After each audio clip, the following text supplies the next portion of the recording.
Hello mga mami! Welcome back to my mini vlog.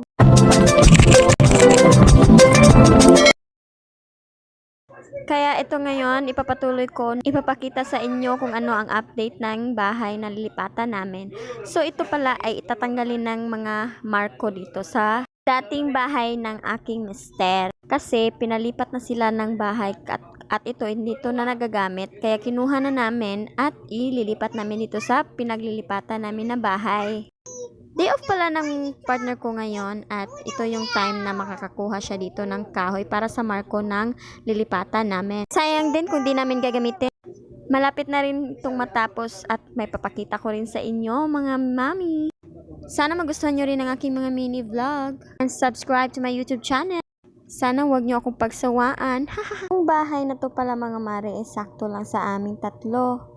Na yung pang family ba? At dito ko rin mararanasan ang bumukod ng pamilya. Charot! Sabi nga nila maganda daw ang bumukod ng pamilya guys. Sabi nga nila hinay-hinay lang kasi malayo pa tayo. Malayo pa.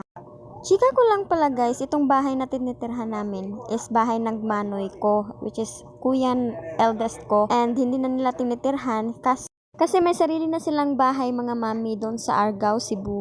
So habang wala pa tumitira dito, kami na muna yung magpapagawa at tinitirhan namin soon. At mag-vlog din ako pag natapos na yung bahay namin at ipapakita ko sa inyo mga mami. Si Papa pala ang gumagawa ng bahay namin at ang partner ko yung helper. So dito lang muna.